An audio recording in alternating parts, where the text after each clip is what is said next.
سلام دوستان، قسمت دوم سریال جذاب یاقوت کبود. بعد از اینکه یامان از طریق اوکان متوجه شد که خونه باقی که فرایه اونجا بوده آتش گرفته و فرایه در بیمارستان هست، خودشو با عجله رسوند. اما فرایه از او خواست که از اون فاصله بگیره. آتش بی هم در مورد حامله بودن فرایه و اینکه از او خواست که با کسی که از او باردار است صحبت کرد تا مسئولیت این کار را بپذیرد. اما فرایه نپذیرفت و گفت که او عاشق شخص دیگری است و قرار است ازدواج کند. جسد بورا را که اوکان به خیال خودش مرده بود در دریا انداخته بود پیدا شد. بورا به هوش اومد اما توان جابجایی نداشت و دوباره از هوش رفت، اما او یادش آمد که زمانی که اوکان اونو داخل دریا انداخته بود. وورال پدر بوران و باده خواهر بوران برای جستجوی بوران به امارت آمدن و سراغ بوران را از پسران گرفتن. فرایه با دوستش هازال برای سونو رفتن و یامان و آلینا بدون هیچ تشریفاتی عهد کردند که این برای آلینا که آرزویش ازدواج با یامان بود شوکه کننده بود که بدون لباس عروس ازدواج می‌کند. بوران توسط عده‌ای کنار چشمه پیدا شد و به پلیس اطلاع دادند و به بیمارستان منتقل شد. یامان آلینا رو سر میز شام به خانواده معرفی کرد. البته چه معرفی، با کوبیدن سند ازدواجشون روی میز و قوقایی به پا شد. این وسط آتشبی برادر بزرگ یامان با این تصور که یامان عاشق آلینا بوده و با او ازدواج کرده است در برابر سرزنش های پدر بزرگش از او طرفداری میکرد. ولی این وسط یامان سکوت که اختیار کرده بود و هیچ حرفی نمیزد.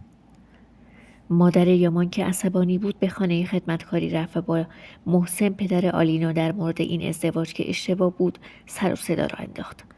اما پدر بزرگشون به مادر یامان پیشنهاد داد که برای اینکه بتونی کم کم آلینا رو از یامان دور کنی باید زیرکانه به آلینا نزدیک بشی.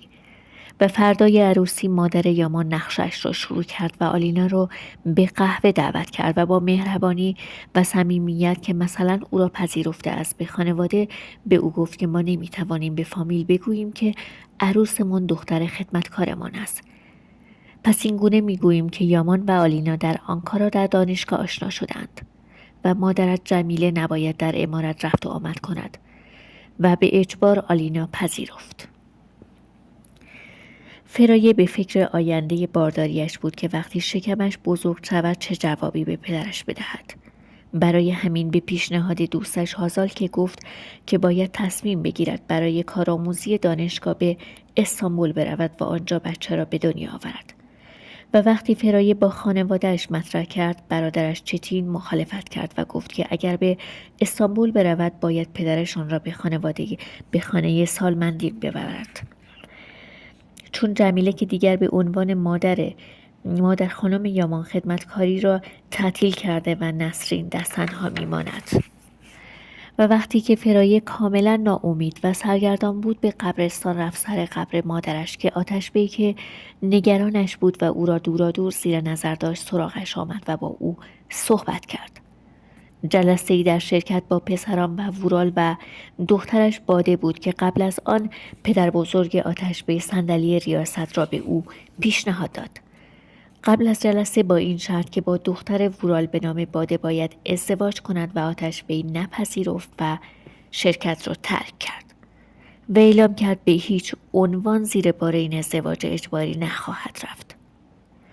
در جلسه بودند که از بیمارستان با وورال پدر بورا تماس گرفتند که پسرش بورا در بیمارستان بخش مراقبت‌های ویژه بستری است. آتشبی که از دست پدر بزرگ و برنامه‌هایش خسته شده بود با فرایه تماس گرفت و اونو به کافه دعوت کرد تا با او صحبت کند و عنوان کرد که خسته و ناراحت است و وقتی آمد به فرایه در مورد بارداریش و مشکلات بعدیش صحبت کرد و همچنین ازدواج اجباری او گفت که تنها راه حل برای هر دوی ما ازدواج با هم است و به فرایه پیشنهاد ازدواج داد.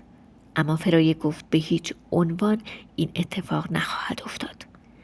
یامان هم وقتی در شرکت با تلفن بیمارستان متوجه شد که بوران زنده است به اوکان پیشنهاد داد که فرار کند به استانبول و خودش تمام ماجرا را برای خانواده توضیح خواهد داد.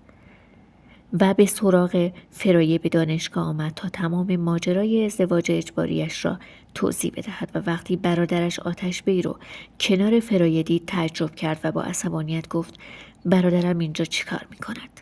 اما فرایه و آتش بی اعلام کردند که میخواهند ازدواج کنند.